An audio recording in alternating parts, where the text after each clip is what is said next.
The furnace had been acting up for 3 weeks, and I'd been putting off fixing it because every time I went down to that basement, I could hear everything happening upstairs. Tonight was no different, except tonight I heard something that made my wrench slip and clang against the heating pipes. "It's definitely Pierce's baby," Nira whispered to her sister Jessa. "Rhett will never know unless he's toxic enough to ask for a test." I'm Rhett Vossin, 38 years old, owner of a small auto shop in this crumbling Ohio town that used to matter when the steel mills were running. I fix things for a living: cars, motorcycles, the occasional lawn mower. What I apparently can't fix is my marriage to Nira Harven-Vossin, fertility lawyer and expert at making me feel like I'm the problem in every conversation we've had for the past 2 years. Standing there in my own basement, holding a wrench that suddenly felt heavier than a transmission, I listened to my wife and her sister plan my humiliation. The baby she'd been carrying for 7 months, the baby I'd been excited about, nervous about, preparing for, wasn't mine. "He's been so sweet about it too," Jessa said with a laugh that sounded like broken glass. "Painting the nursery, reading those parenting books. It's almost sad." Almost sad. That's what my life had become to them. Almost sad. I stayed in that basement for another hour, pretending to work on the furnace while my world rearranged itself above my head. When I finally came upstairs, Jessa was gone and Nira was in the kitchen, making herself tea like she hadn't just shattered everything I thought I knew about my life. "How's the furnace?" she asked without looking up. "Getting warmer," I said. She smiled at that, thinking I was talking about the heating system. I wasn't. The next morning, I did what any reasonable man would do. I started paying attention. Really paying attention. To the way Pierce Eldrow, her old college boyfriend turned fitness influencer, always seemed to be around. To the way Nira's phone was suddenly password protected. To the way she'd started working late 3 nights a week at her law firm, except when I called the office, they said she'd left early. Pierce ran a high-end fitness studio downtown, the kind of place where wealthy housewives paid $200 an hour to have a former college athlete tell them they were beautiful while they did squats. He had the kind of jawline that belonged on magazine covers, and the kind of confidence that came from never having to fix anything more complicated than a protein shake. I'd met him a few times at social gatherings. He had a habit of putting his hand on Nira's lower back when he talked to her, just a little too long, just a little too familiar. I'd mentioned it once, and Nira had given me that look. The one that said I was being jealous and small-minded and exactly the kind of man who would make something innocent into something ugly. "Pierce is just friendly," she'd said. "Not everyone has your trust issues, Rhett." Trust issues. That's what she called it when I noticed things. But now I knew better. Now I knew that sometimes trust issues are just pattern recognition working properly. I started keeping a notebook, not because I was planning anything specific, but because I've learned that when you're dealing with complicated problems, you need to understand all the moving parts before you start taking anything apart. Monday. Pierce's car in the parking lot of Nira's office building at 6 p.m. Nira said she was in depositions until 8. Tuesday. Nira came home with her hair different. Not styled different. Different like someone had run their hands through it. Wednesday. I found a hotel receipt in her purse while looking for gum. The Marriott downtown. Room service for 2. Champagne. Thursday. I asked her about the receipt. She said it was for a baby shower she was planning for a client. When I asked which client, she got angry. "Why are you interrogating me, Rhett? This is exactly what I'm talking about. You're becoming paranoid." Paranoid. Another word for noticing things. Friday. I drove by the Marriott at lunch. Pierce's Tesla was in the parking garage. That night, Nira made dinner. My favorite, pot roast with those little potatoes I like. She was being extra nice, extra attentive, asking about my day at the shop, laughing at my jokes. It was the kind of evening that might have fooled me a month ago. "I've been thinking," she said over dessert. Maybe we should take a vacation after the baby comes, somewhere warm. Just the three of us. The three of us. I wondered if she was including Pierce in that count. Sounds nice, I said. Where were you thinking? I don't know. Somewhere we can start fresh. Start fresh. Like we were the problem. Like the issue was our location, and not the fact that she was carrying another man's child and planning to let me raise it without knowing. That weekend I went to see my friend Gavin at his boxing gym. Gavin Martinez owned a place called Southpaw, one of those old-school gyms that smelled like sweat and determination and hadn't been renovated since the Carter administration. Gavin had been a professional fighter back in the day, good enough to make a living but not good enough to get rich. Now he trained kids from the neighborhood and middle-aged guys like me who needed somewhere to hit things legally. "You look like hell," Gavin said when I walked in. "Feel worse," I told him. I'd been coming to Gavin's gym for 3 years, ever since Nira started making comments about my dad bod.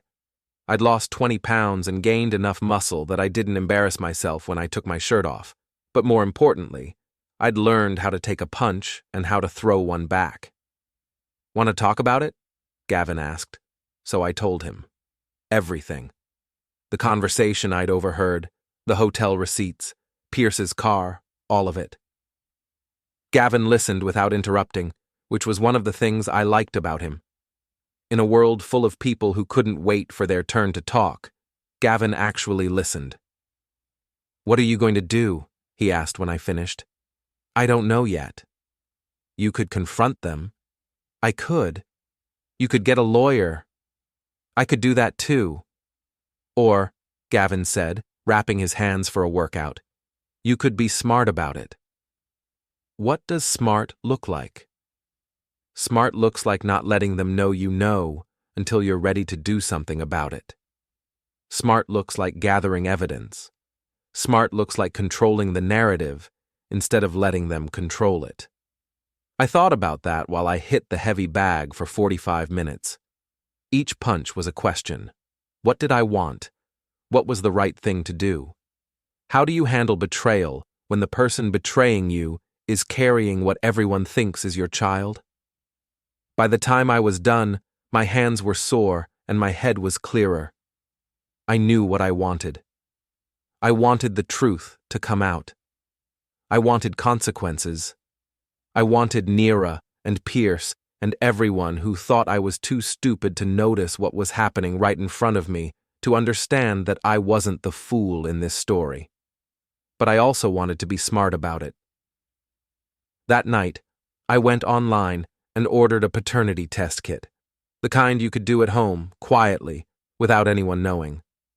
It would take a few weeks to get results, but I had time. The baby wasn't due for another 2 months.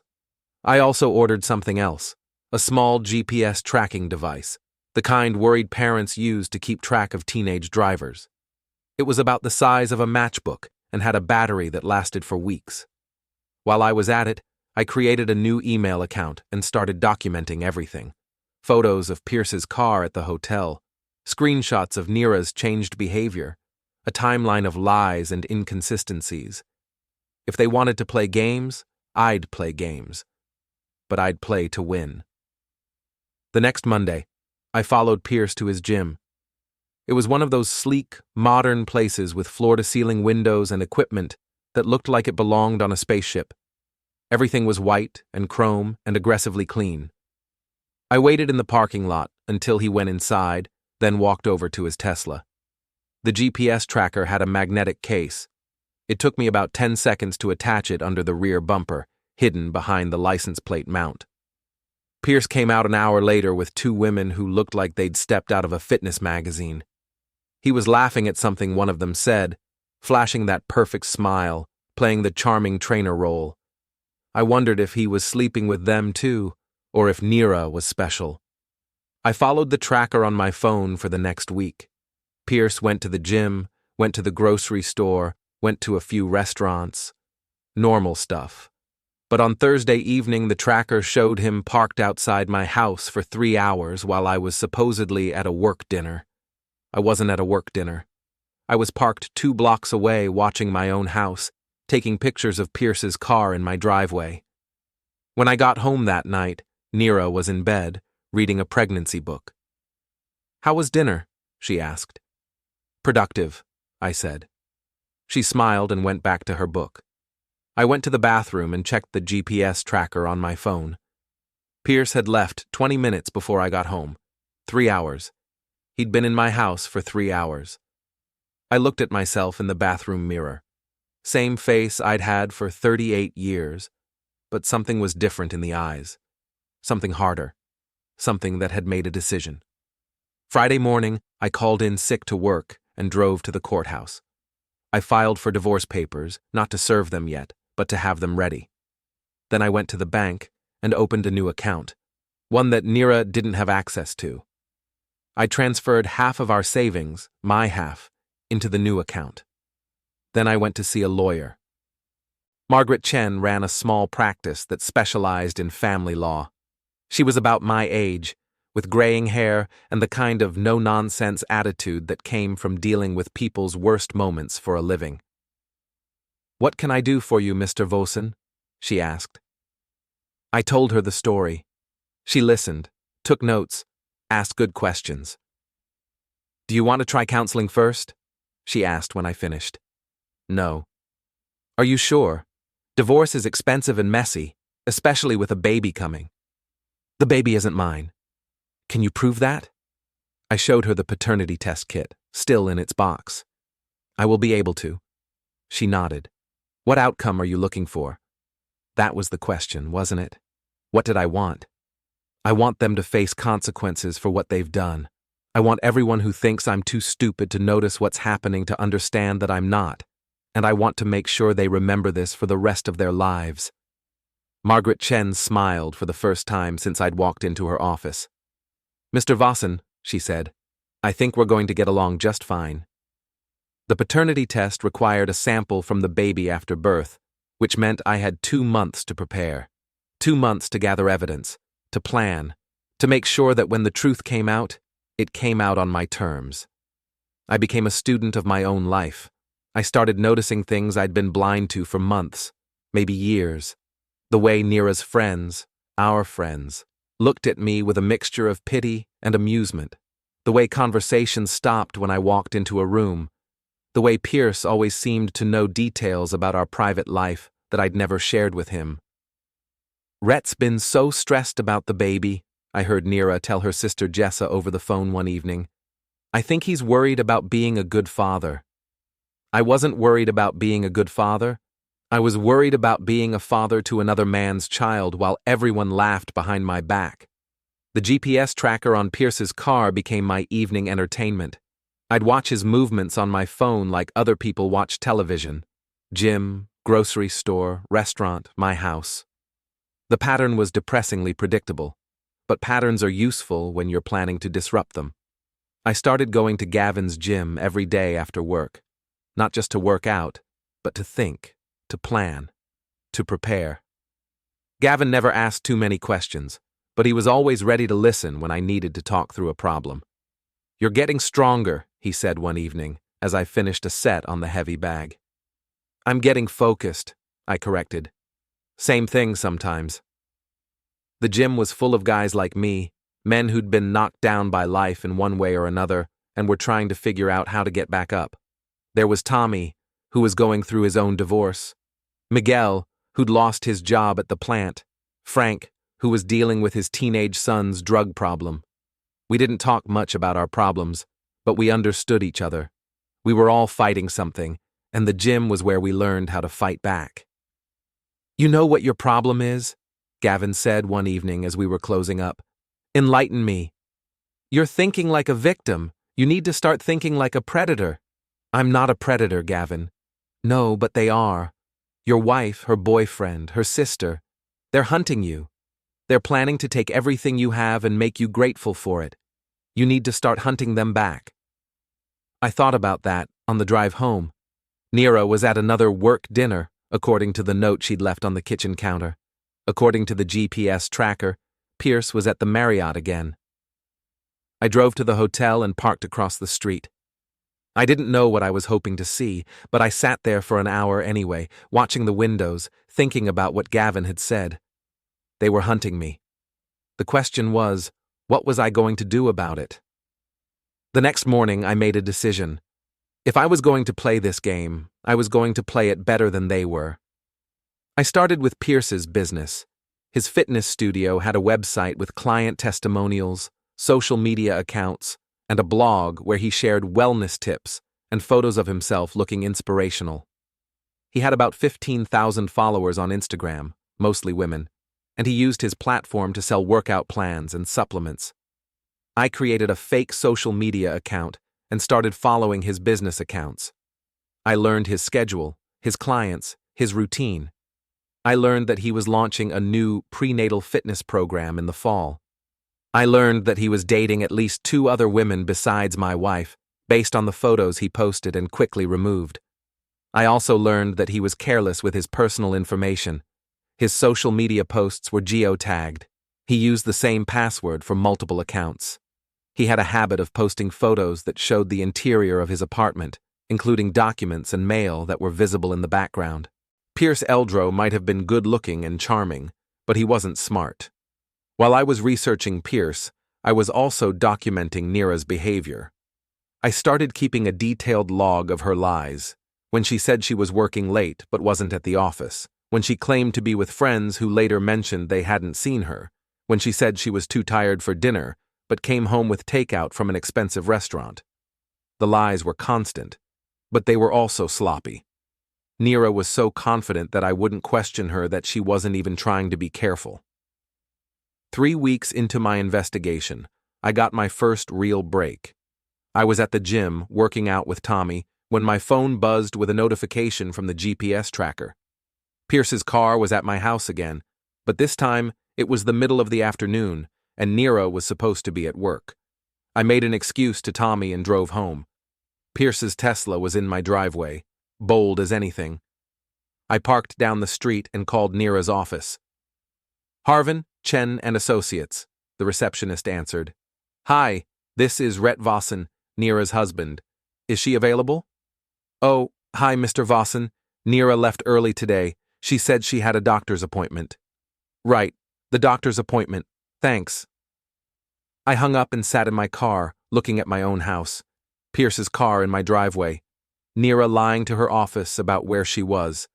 The baby she was carrying, that wasn't mine. I took photos. Lots of photos. Then I drove back to work and pretended everything was normal. That evening, Nira was full of stories about her day at the office, the cases she was working on, the difficult clients she was dealing with. She was a good storyteller, I'd give her that. If I hadn't known she was lying, I might have believed her. "How was your doctor's appointment?" I asked during dinner. She paused with her fork halfway to her mouth. "What doctor's appointment?" "Your receptionist said you had a doctor's appointment when I called your office this afternoon." "Oh, that. It was just a quick checkup. Nothing important." "Everything okay with the baby?" "Everything's fine, Rhett. You worry too much." I worried too much. That was rich, coming from someone who was lying to my face about carrying another man's child. After dinner, I went to the basement and added the day's events to my documentation. Photos of Pierce's car, screenshots of the GPS tracker, a record of Nira's lies to her office and to me. The evidence was piling up, but I still needed the paternity test to make it all meaningful. Without that, everything else was just suspicion and circumstance. But I was patient. I'd waited 38 years to understand how the world really worked. I could wait a few more weeks to prove it. The breakthrough came from an unexpected source. Jessa. Nira's sister had never warmed to me. She believed Nira had settled for less, that she could have chosen someone more impressive than a man who ran an auto shop in a struggling town. She judged achievement by square footage and logos on the hood, and by those measures, I fell short. But Jessa was also careless when she drank, and she drank a lot at social gatherings. We were at a barbecue at Tommy's house, one of the few social events where I felt comfortable anymore, when Jessa had one too many glasses of wine and started talking. "Nira's been so much happier lately," she told a group of wives who were standing around the kitchen island. "It's like she's finally getting what she deserves." "The baby?" asked Carol, Tommy's wife. "The baby, sure, but also just, feeling appreciated, feeling valued. Some men just don't know how to make a woman feel special." She glanced at me when she said it. I was standing in the doorway holding a beer, pretending to watch the football game on the television in the living room. "Pierce has been such a good friend through all this," Jessa continued. "He really understands what Nira needs." "Pierce?" Carol asked. "Who's Pierce?" "Oh, he's this fitness trainer Nira knows from college. He's been helping her with prenatal exercise routines. He's so knowledgeable about that stuff." "That's nice," Carol said, but I could hear the question in her voice. "He's just such a good guy," Jessa went on. "So supportive, so understanding, nothing like—" She caught herself before she finished the sentence, but everyone knew what she'd been about to say. "Nothing like me." I finished my beer and walked outside. Tommy followed me. "You okay, man?" "I'm fine." That was awkward in there. "Jessa's always awkward when she drinks." Tommy nodded, but I could see him putting pieces together. Tommy wasn't stupid, and he'd been around enough relationship drama to recognize the signs. "If you need anything," he said, "you know where to find me." "Thanks." That night, I added Jessa's comments to my documentation. She was making it easy for me, broadcasting Nira's affair to anyone who would listen. All I had to do was make sure the right people were listening when the truth came out. 2 days later, I got a call from Margaret Chen. "The divorce papers are ready," she said. "Do you want to serve them?" "Not yet. I'm still waiting for the paternity test." "Mr. Vossin, I have to ask, are you sure you want to go through with this? Once you serve those papers, there's no going back." "I'm sure." "And you're sure about the paternity issue?" "I'm sure about that too." "Okay, the papers will be ready whenever you are." I hung up and looked around my office at the auto shop. I'd built this business from nothing, working 16-hour days for the first 3 years, slowly building a reputation for honest work and fair prices. It wasn't glamorous, but it was mine. Everything I'd worked for, everything I'd built, Nira had been willing to throw away for a few hours in a hotel room with a guy who sold workout plans to bored housewives. But that was her choice. My choice was what to do about it. I looked at the calendar on my office wall. 6 weeks until the baby was due. 6 weeks to finalize my plans. I picked up the phone and called Gavin. "You busy tonight?" I asked. "Never too busy for you. What's up?" "I think it's time to start hunting back." The plan came together over the next 2 weeks, like a puzzle where all the pieces had been scattered, and I was finally seeing how they fit. Pierce's biggest weakness was his ego. He couldn't resist showing off, whether it was his body, his car, his apartment, or his clients. He posted everything on social media, tagged every location, shared every detail of his perfect life. That made him predictable. I started showing up at the same places Pierce frequented, not following him. That would have been obvious. But I knew his schedule now, knew where he'd be and when. The coffee shop where he met clients, the supplement store where he bought his protein powder, the upscale bar where he took his dates. I became a regular at these places, just another face in the crowd, someone who belonged there. The first time I accidentally ran into Pierce was at Grindhouse Coffee on a Tuesday morning. He was meeting with a potential client, a woman in her 40s who was clearly more interested in his jawline than his fitness advice. "Pierce," I said, walking over with my coffee. "How's it going, man?" He looked up, startled. "Rhett, hey, what are you doing here?" "I work around the corner," I said, which was true. "Great coffee here. Mind if I sit for a second? My back's acting up." The woman looked annoyed at the interruption, but Pierce couldn't say no without seeming rude. "Sure," he said.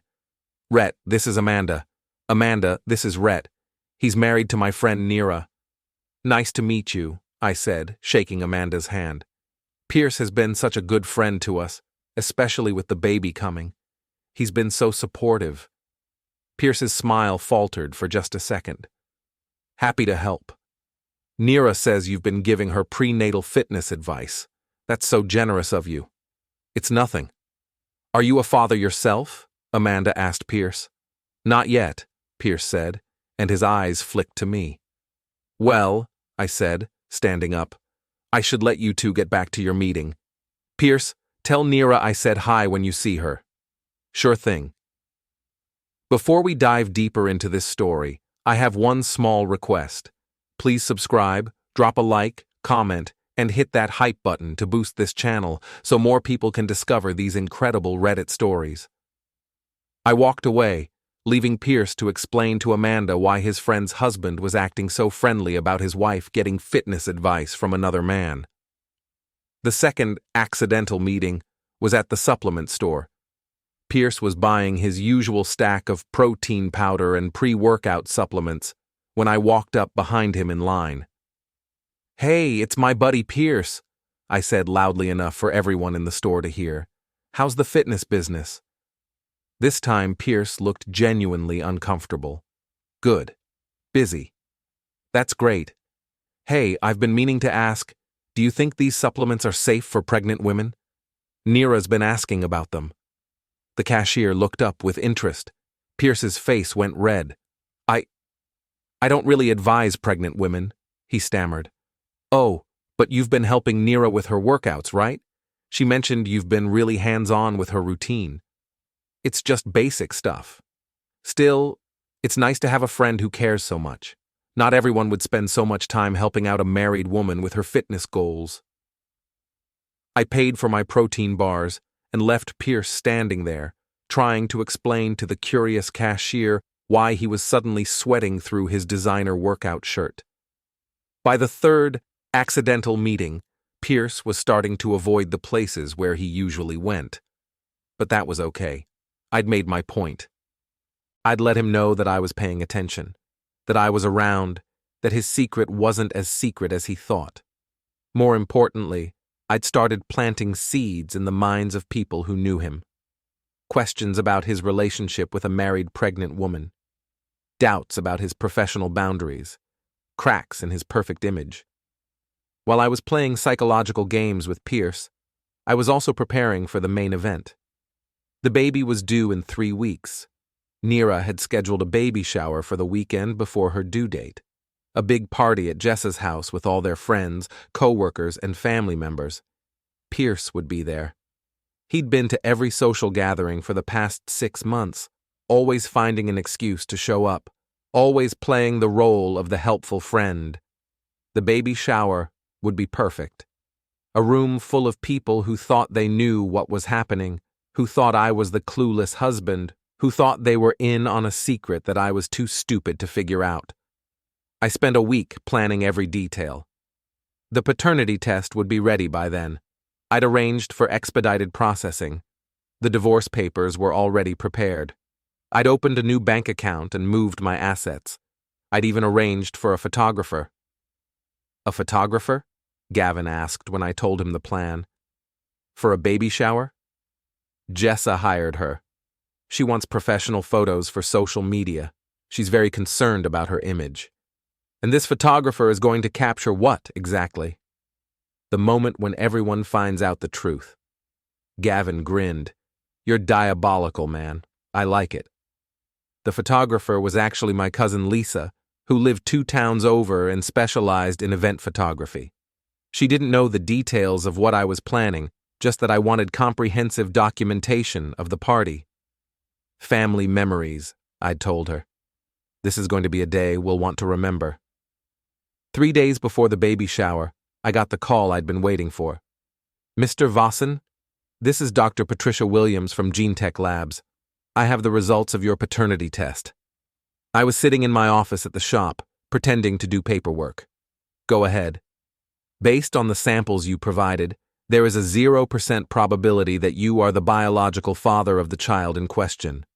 0%, not even a margin of error. Are you certain? Absolutely certain, The genetic markers show no paternal relationship whatsoever. Thank you. I hung up and sat there for a few minutes, staring at the wall. I'd known what the results would be, but hearing it confirmed was still a punch to the gut. Then I called Margaret Chen. "It's time," I said. "You're sure?" "I'm sure. I'll have the papers ready for service on Monday. Actually, I'd like to serve them myself." "That's unusual. This whole situation is unusual." Margaret was quiet for a moment. "Mr. Vossin, I have to ask one more time. Are you sure this is how you want to handle this? There are more private ways to end a marriage." "Privacy is overrated," I said. "Sometimes people need to face the consequences of their actions in public." "Okay, I'll prepare everything for personal service." That evening, Nira was excited about the baby shower. She'd been planning it for weeks, coordinating with Jessa, picking out decorations, making lists of guests and gifts.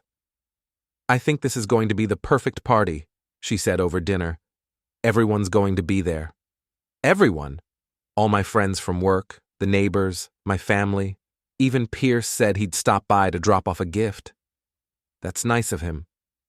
He's been such a good friend through all this. I don't know what I would have done without his support." I nodded and kept eating my dinner. "Should be a memorable day." "I think so too." She had no idea how memorable it was going to be. The night before the baby shower, I couldn't sleep. I kept thinking about all the ways the plan could go wrong, all the variables I couldn't control. But I also kept thinking about the conversation I'd overheard in the basement, about the hotel receipts, about the GPS tracker showing Pierce's car in my driveway. They'd made their choices. Now they'd have to live with the consequences. I got up at 5 in the morning and went to the gym. Gavin was already there, working out like he always did before the sun came up. "Big day," he said when he saw me. "Big day. You ready for this?" "I've been ready for months." I worked out for 2 hours, hitting the heavy bag until my hands were sore and my shirt was soaked with sweat. When I was done, I felt calm, focused, ready. "Remember," Gavin said as I was leaving, "you're not the villain in this story. You're just the guy who's tired of being the victim." I drove home and showered. Nira was already up, getting ready for her big day. She was glowing with excitement, humming to herself as she did her hair and makeup. "You're up early," she said when she saw me. "Couldn't sleep. Too excited about the party." She smiled. "I'm so glad you're excited. This means a lot to me, Rhett. Having everyone there to celebrate our baby. Our baby." Even now, even knowing what I knew, she was still lying to my face. "It's going to be perfect," I said. And it was going to be, just not in the way she was expecting. The party started at 2 o'clock. I arrived at Jessa's house at exactly 2:15, carrying a large gift bag and wearing my best smile. The house was full of people. Nira's co-workers, neighbors, friends from college, family members. Everyone was laughing and talking and admiring the decorations. Lisa, my photographer cousin, was moving through the crowd, capturing candid moments. Nira was holding court in the living room, surrounded by gifts and well-wishers. She looked beautiful and happy, and completely unsuspecting. Pierce arrived at 2:30, carrying an expensive-looking gift basket. He worked the room like he belonged there, charming the women and intimidating the men with his perfect smile and designer clothes. I watched him kiss Nira on the cheek, watched him put his hand on her shoulder just a little too long, watched him whisper something in her ear that made her laugh. At 3 o'clock, Jessa called for everyone's attention. It was time for the gift-opening ceremony. Nira sat in the chair of honor, surrounded by wrapped packages. She opened gifts from her co-workers, her neighbors, her family, baby clothes and toys and blankets, a stroller from her parents, a high chair from her sister. Pierce's gift was a premium baby carrier, the kind that cost $300, and came with a card that read, "For all your adventures together. Love, Pierce." Love, Pierce. In front of everyone. Nira blushed when she read it. A few people made comments about how thoughtful Pierce was, how lucky Nira was to have such a caring friend. Then it was my turn. I stood up and walked over to Nira, carrying my gift bag. The room got quiet, everyone waiting to see what the husband had brought. "This is from me," I said, handing her the bag. She smiled and reached inside. Instead of baby clothes or toys, she pulled out a manila envelope. "What's this?" she asked, still smiling. "Open it." She tore open the envelope and pulled out the paternity test results. I watched her face as she read the first line. "Based on the samples provided, there is a 0% probability that Rhett Vossin is the biological father of the child in question." The smile disappeared from her face. The color drained from her cheeks. "Rhett," she whispered. "Keep reading," I said loudly enough for everyone to hear. "There's more." She pulled out the second document, divorce papers. "And there's one more thing," I said, reaching into the bag and pulling out a thick folder. Photos, GPS tracking data, hotel receipts, text messages, a complete timeline of your affair with Pierce. The room was silent now, everyone staring. Lisa was still taking pictures, capturing every moment. I turned to face the crowd. "I know this isn't the kind of baby shower you were expecting, but I thought everyone should know the truth. The baby my wife is carrying isn't mine. It belongs to Pierce, who's been sleeping with her for the past 8 months. Pierce started to stand up, but I held up my hand. "Don't," I said. "Don't make this worse than it already is." Nira was crying now, clutching the paternity test results. "Rhett, please, we can talk about this privately." "We had months to talk about this privately. You chose to lie instead." I looked around the room at all the shocked faces, all the people who'd thought they were in on a secret that I was too stupid to figure out. "The marriage is over," I announced. "The papers are filed, the bank accounts are separated, and everyone here is a witness to why." I walked toward the door, then stopped and turned back. "Oh, and Pierce? You might want to start looking for a new gym. I hear your current clients are starting to ask questions about your professional boundaries." I left them there. Nira crying, Pierce speechless, Jessa furious, and 50 witnesses to the complete destruction of their perfect plan. Outside, I got in my car and drove away from the wreckage of my marriage, feeling lighter than I had in months. The truth was finally out. The consequences were finally starting, and I was finally free. The fallout from the baby shower was immediate and spectacular.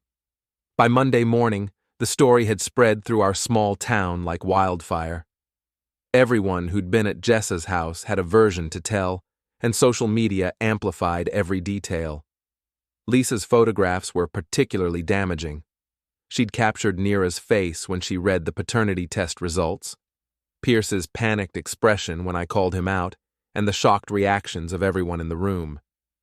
I didn't ask her to post them online, but I didn't ask her not to either. My phone started ringing Sunday evening and didn't stop for 3 days. Reporters from the local newspaper wanted comments. Friends and neighbors wanted gossip. Nira's lawyer wanted to negotiate. I ignored most of the calls, but I did answer when Margaret Chen called Monday morning.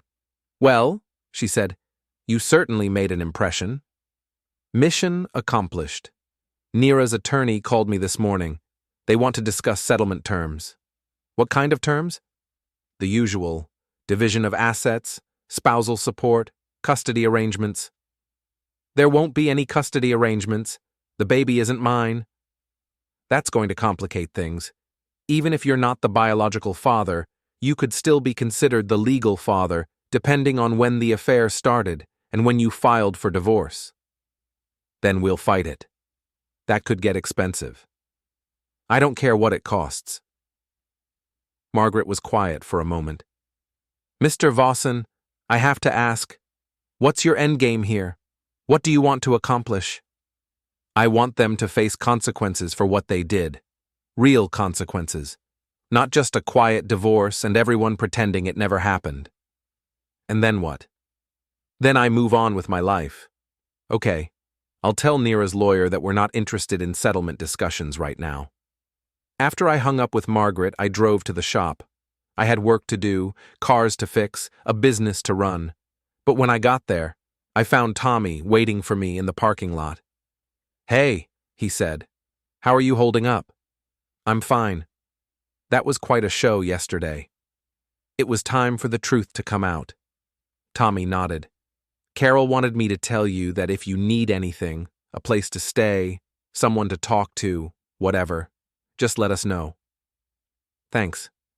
I appreciate that." "She also wanted me to tell you that she always thought something was off about Pierce. The way he looked at Nira, the way he talked about her. Carol noticed things." "Why didn't she say anything?" "Would you have believed her?" "Probably not. I'd been so determined to trust Nira, so convinced that my suspicions were just jealousy and insecurity, that I'd ignored obvious warning signs for months." "Maybe not," I admitted. "Well, for what it's worth, Carol thinks you handled it perfectly. She said Nira had it coming." I spent the morning working on a transmission rebuild, trying to focus on something concrete and fixable. But around lunchtime, I got a call that changed everything. "Mr. Vossin, this is Detective Sarah Martinez with the police department. I'd like to ask you a few questions about the GPS tracking device found on Pierce Eldrow's vehicle." My stomach dropped. GPS tracking device? Mr. Eldrow filed a complaint this morning alleging harassment and stalking. He claims you've been following him and monitoring his movements without his consent. "I see. Can you come down to the station this afternoon? I'd like to hear your side of the story." "Do I need a lawyer?" "That's up to you, sir. Right now, we're just gathering information." I called Margaret Chen and explained the situation. She agreed to meet me at the police station. "How bad is this?" I asked her on the way in. "Depends on what you actually did. GPS tracking without consent can be a misdemeanor in some circumstances." "What kind of circumstances?" "If you can prove you had legitimate reasons to track the vehicle, like if it was parked on your property without permission, or if you suspected it was being used in criminal activity." "Pierce was parked in my driveway multiple times without my permission." "Can you prove that?" "I have photos." Margaret smiled. "Then we should be fine." The interview with Detective Martinez lasted about an hour. I explained about the affair, the lies, Pierce's car in my driveway, and my decision to document everything for the divorce proceedings. "So you placed the GPS tracker to gather evidence of adultery?" Detective Martinez asked. "I placed it to document when and where Pierce was meeting with my wife." "And you have photos of his vehicle on your property without permission?" "Multiple photos over several weeks." Detective Martinez looked through the photos on my phone, then made some notes.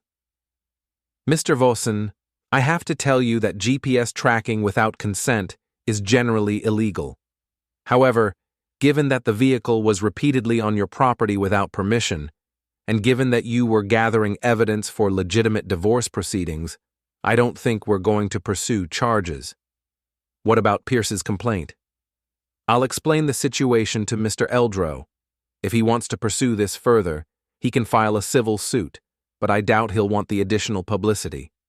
She was right. Pierce dropped the complaint the next day, but the damage was done.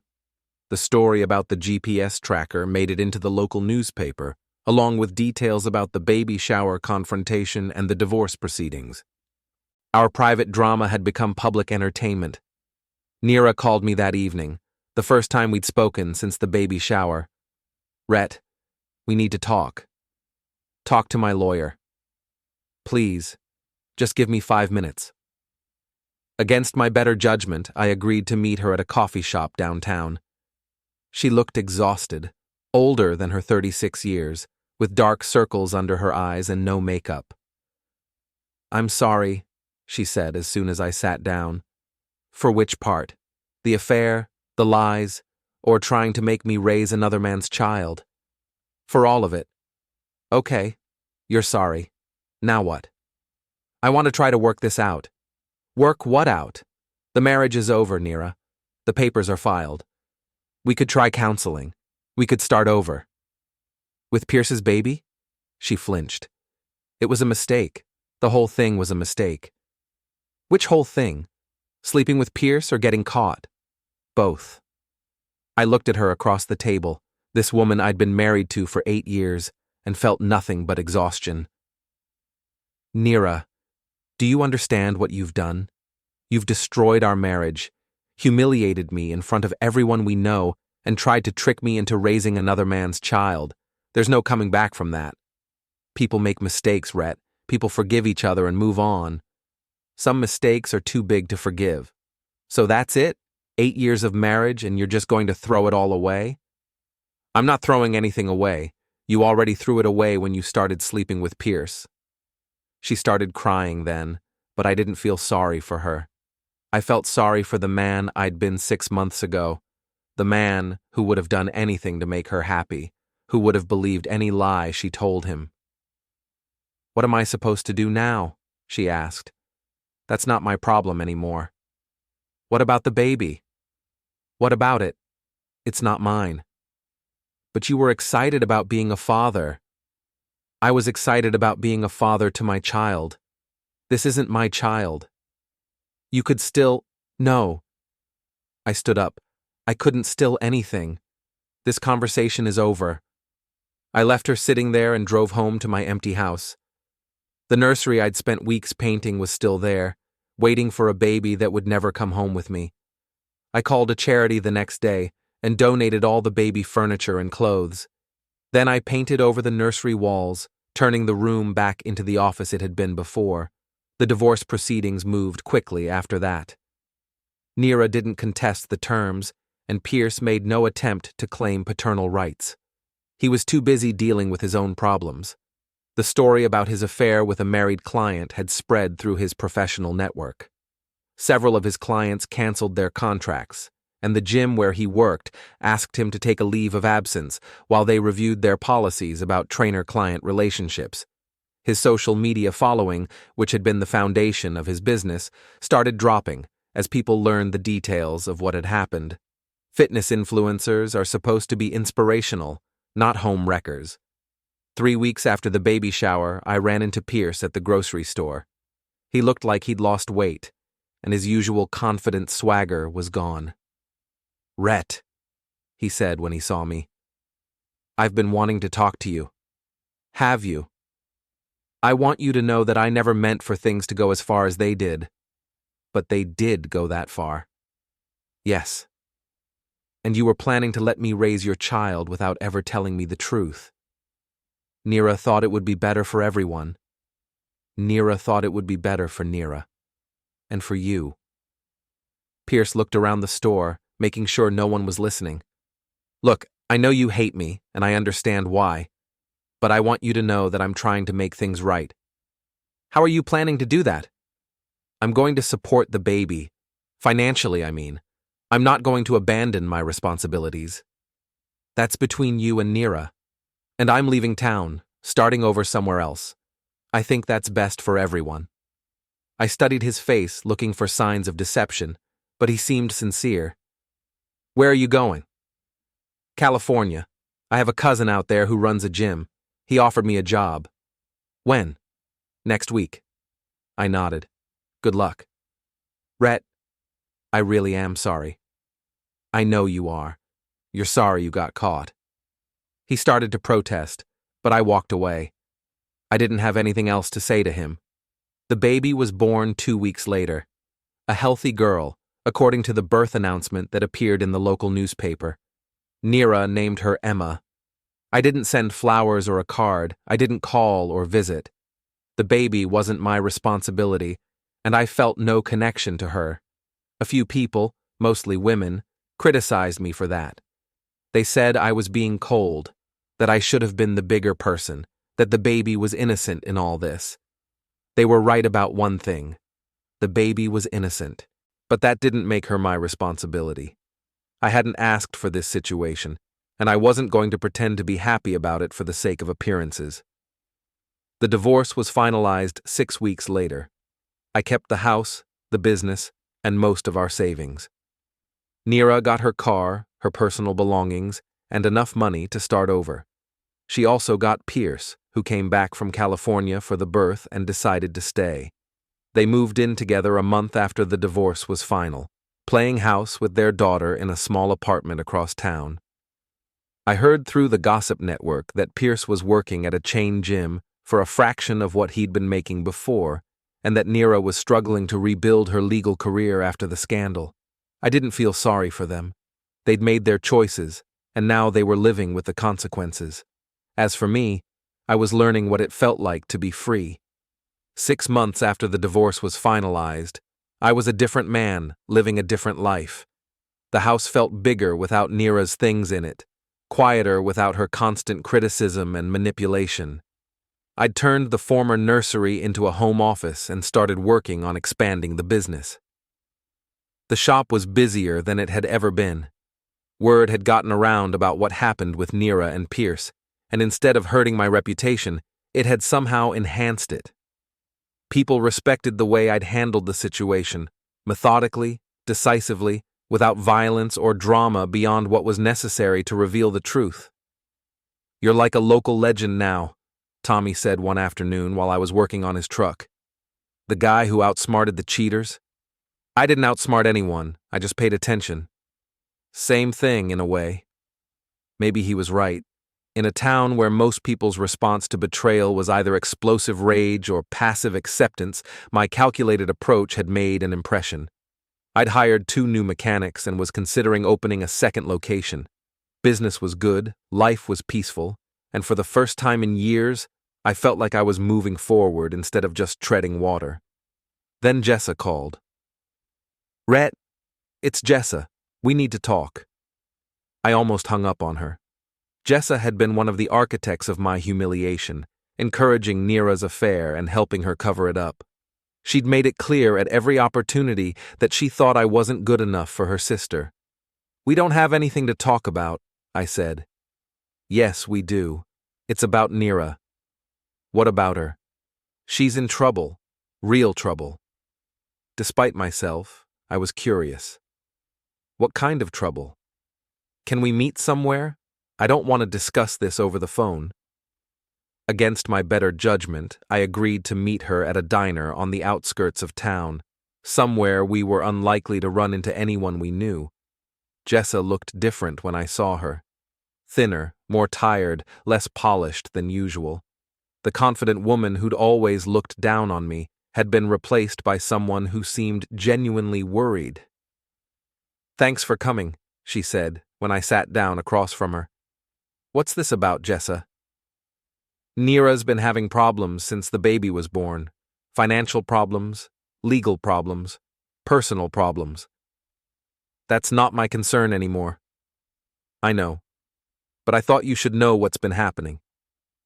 She told me the story. Pierce had left again, this time for good, unable to handle the reality of fatherhood and a damaged reputation.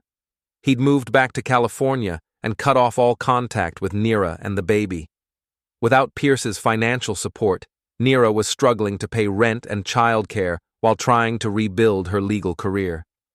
The scandal had followed her to every firm she'd applied to, and most weren't interested in hiring someone with that kind of baggage.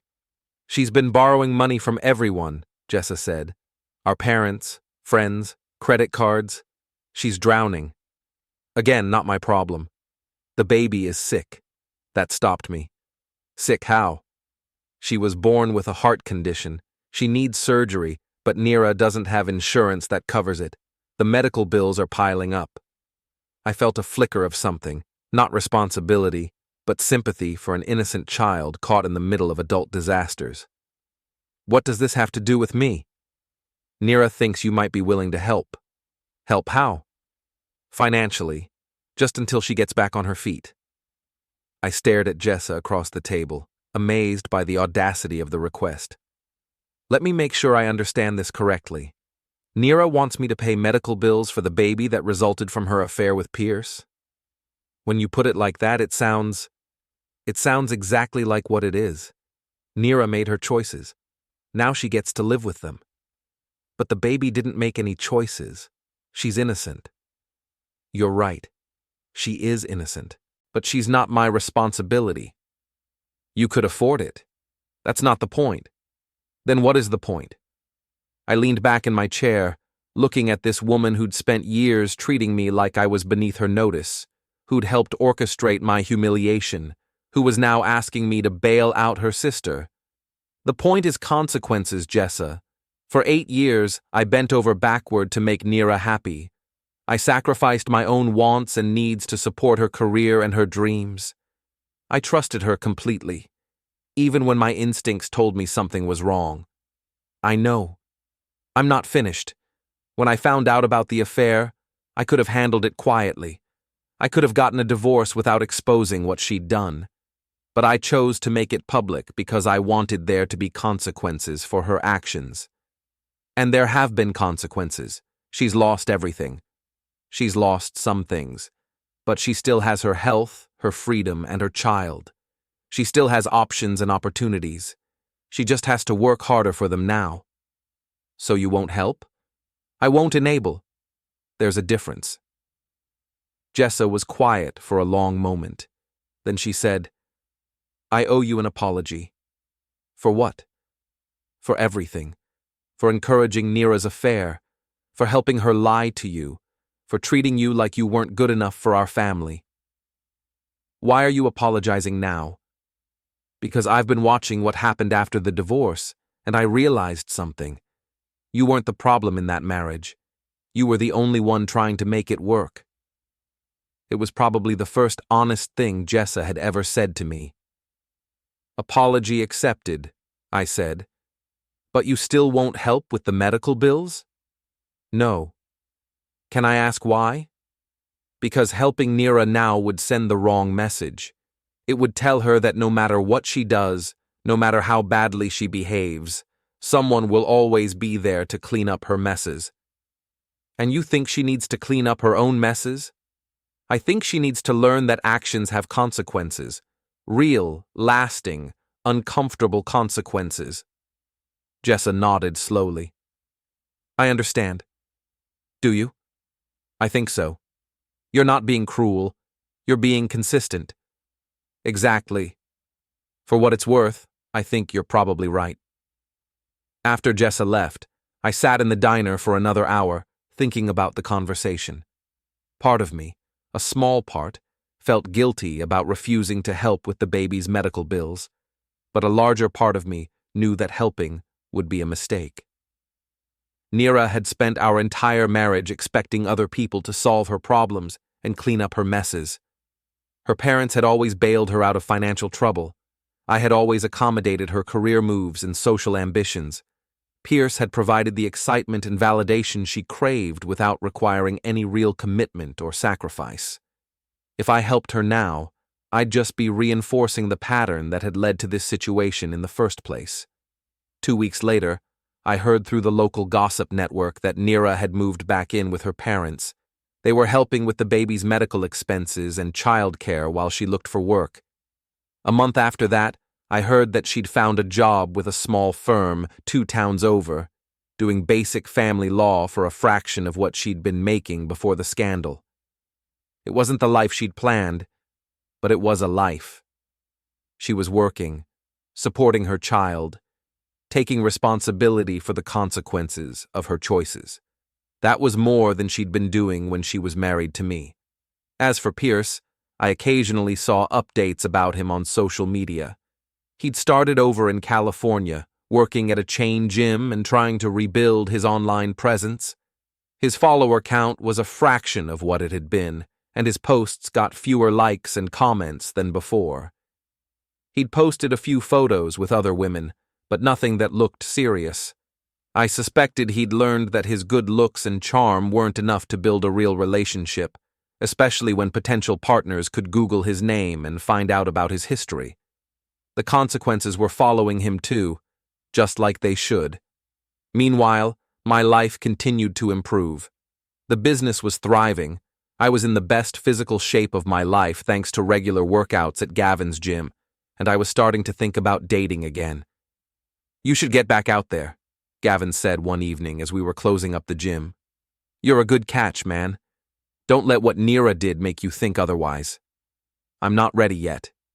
When will you be ready? When I'm sure I can trust my judgment about people again. Your judgment was fine. You just trusted someone who didn't deserve it. Same thing. No, it's not. Trusting someone who lies to you isn't a failure of judgment. It's a failure on their part to be worthy of trust. I thought about that on the drive home. Maybe Gavin was right. Maybe my mistake hadn't been trusting Nira, but continuing to trust her after she'd given me reasons not to. The next morning, I got a call from Margaret Chen. I have some news, she said. Nira's lawyer contacted me yesterday. She wants to discuss modifying the divorce settlement. Modifying it how? She's asking for additional spousal support. Apparently, she's having trouble making ends meet with her new job. Absolutely not. I told them that would be your response, but I wanted to check with you first. The settlement was fair, more than fair. If she's having financial problems, she can solve them the same way everyone else does, by working harder or spending less. That's what I'll tell them. Is there anything else? Actually, yes. There's been some talk around town about what happened with you and Nira. Some people are saying you were too harsh, that you should have handled things more privately. And I wanted you to know that other people are saying you handled it exactly right, that Nira got what she deserved. What do you think? I think you did what you needed to do to protect yourself and your future. That's exactly what you should have done. After I hung up with Margaret, I went outside and looked at my house. My house now, not ours. The yard was neat, the paint was fresh, and everything was exactly the way I wanted it. For the first time in years, I was living my own life instead of trying to accommodate someone else's version of what my life should be. It felt good. That weekend, I ran into Carol at the grocery store. She was Tommy's wife, one of the few people who'd consistently treated me with respect throughout the whole ordeal. "How are you doing, Rhett?" she asked. "Good, really good." "You look good. Happier." "I feel happier." "I'm glad. You deserve to be happy." "Thanks. Can I ask you something?" "Sure. Do you ever regret how you handled things with Nira? The public confrontation, I mean?" I thought about it for a moment. "No. I regret that it was necessary, but I don't regret doing it." "Why not?" "Because if I'd handled it privately, people would have assumed I was the problem. They would have thought I drove Nira away, or that I wasn't man enough to keep her happy. By making the truth public, I made sure everyone knew exactly what happened and why." "And that was important to you?" "My reputation is all I have in this town. It's the foundation of my business and my relationships. I wasn't going to let Nira destroy it with lies and manipulation." Carol nodded. "That makes sense." "Does it?" "Absolutely. You protected yourself and your future. That's what anyone would do if they were smart enough and strong enough to do it." As I drove home from the grocery store, I thought about what Carol had said. I had protected myself and my future. I'd refused to be a victim, refused to let other people's bad choices destroy my life. It had been the right decision then, and it was still the right decision now. The consequences were still following Nira and Pierce, just like they should be. And the rewards were following me, a successful business, good friends, a peaceful home, and the respect of people whose opinions mattered. I'd learned something important through this whole experience. You can't control what other people do, but you can control how you respond to what they do. I'd chosen to respond with intelligence, patience, and decisive action. It had worked out exactly the way I'd hoped it would. 1 year after the divorce was finalized, I was working late at the shop when I heard a car pull into the parking lot. Through the window, I saw a woman getting out of a Honda Civic, tall, auburn hair, wearing jeans and a sweater that looked like she'd chosen comfort over fashion. She knocked on the door, and when I opened it, she smiled apologetically. "I'm sorry to bother you so late," she said. "I'm Kate Morrison. My car broke down about a mile from here, and your shop was the only place with lights on." What kind of problem are you having? It just died. I was driving along and suddenly all the power went out. Could be the alternator. Want me to take a look? Would you? I'd really appreciate it. I followed her to her car and popped the hood. It took me about 5 minutes to diagnose the problem. A loose battery cable. Simple fix. You're lucky, I told her. This is easy. Give me 2 minutes. While I tightened the cable, she watched and asked intelligent questions about how the electrical system worked. She wasn't just being polite, she was genuinely interested. You know a lot about cars, she said. I should. I've been fixing them for 20 years. Is this your shop? It is. Nice place. Very clean, very organized. Thanks. I finished with the cable and started her car. It ran perfectly. How much do I owe you? She asked. Nothing. It was 5 minutes of work. Are you sure? I'm sure. She smiled. Well, thank you. You're very kind. Just being neighborly. I'm new in town, she said. Just moved here for work. I'm a nurse at the hospital. Welcome to town. Maybe I could buy you coffee sometime. As a thank you for helping me out? I looked at her. Really looked at her. She was pretty, but not in the polished, high-maintenance way that Nira had been. She looked like someone who was comfortable with herself. Someone who didn't need constant validation or attention. I'd like that, I said. Great. I'm Kate, by the way. Rhett. We had coffee the next Saturday, and it was the most relaxed, honest conversation I'd had with a woman in years. Kate was 34, divorced, no children. She'd moved to town for a fresh start after her own marriage had ended badly. My ex-husband was a charmer, she told me over coffee. Very smooth, very convincing. It took me 3 years to realize that he was also a pathological liar. What happened? I found out he'd been having affairs with multiple women, including my best friend. He'd also been stealing money from the medical practice where he worked. How did you find out? I hired a private investigator. Best money I ever spent. I liked her immediately. She was direct, honest, and had clearly learned from her mistakes instead of just being bitter about them. What about you? She asked. I heard some interesting stories about your divorce. What kind of stories? That you caught your wife cheating and exposed her at a baby shower. That's accurate. Good for you. Most people think I was too harsh. Most people are idiots. Your wife was planning to make you raise another man's child. You had every right to expose her. You really think so? I know so. My ex-husband tried to convince me that his affairs were my fault, that I wasn't meeting his needs. It took me a long time to realize that his choices were his responsibility, not mine. And now I know better.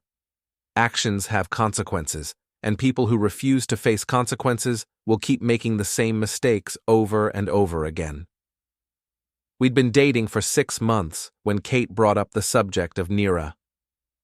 I saw your ex-wife at the grocery store yesterday, she said over dinner. How did she look? Tired, older. She was with a baby. Your baby, I assume? Not my baby, Pierce's baby. Right, sorry. How did the baby look? Healthy, happy. She's a cute kid. Good. Nira saw me too. I think she recognized me from around town. She looked, I don't know, sad maybe? Probably. Do you ever feel bad about what happened to her? I thought about it. I feel bad that it was necessary. I don't feel bad that it happened. That's a good way to put it. Do you think I'm cold? I think you're realistic, and I think you did what you had to do to protect yourself. Some people would say I should have been more forgiving. Some people haven't been betrayed the way you were betrayed. That was one of the things I loved about Kate. She understood that forgiveness wasn't always possible or appropriate, that sometimes the right response to betrayal was consequences, not compassion. We got engaged on the 2nd anniversary of my divorce from Nira. It was a small ceremony at the courthouse, followed by dinner with a few close friends. No drama, no complications, no hidden agendas. just two people who'd been through difficult experiences and come out stronger on the other side. "I love you," Kate said as we danced at our small reception. "I love you too. Are you happy?" "Happier than I've ever been." "Good. You deserve to be happy. So do you. We both do." As we danced, I looked around the room at our friends, Gavin, Tommy, and Carol, Margaret Chen, a few of Kate's colleagues from the hospital. Good people who'd supported us through difficult times and were genuinely happy to see us together. This was what a real relationship looked like, built on honesty and respect and mutual support, not lies and manipulation and hidden agendas.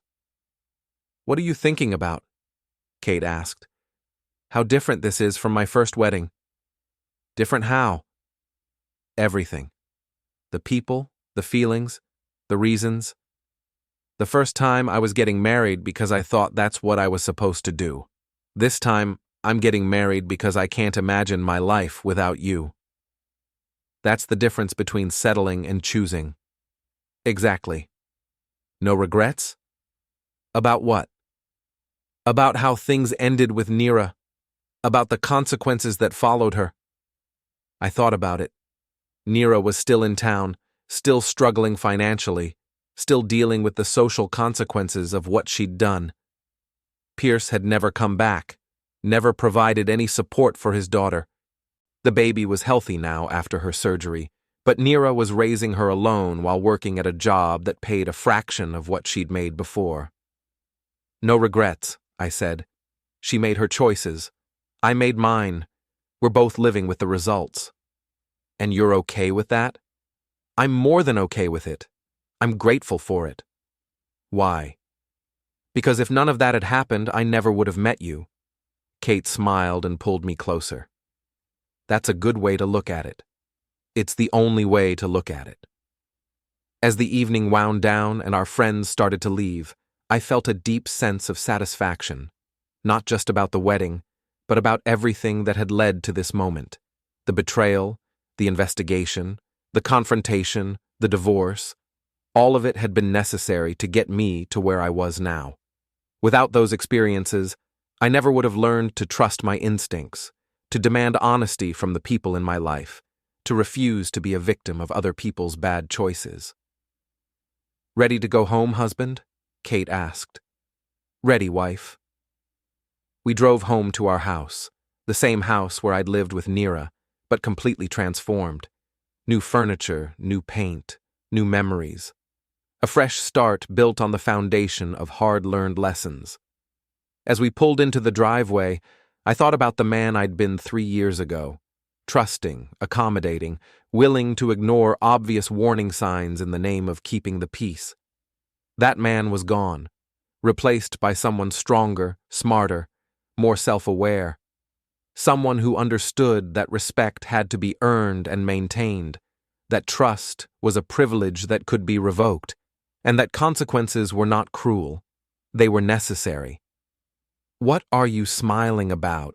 Kate asked as we walked to the front door, just thinking about how things turned out. "Happy with how they turned out?" "Very happy." "Good. Because this is just the beginning." She was right.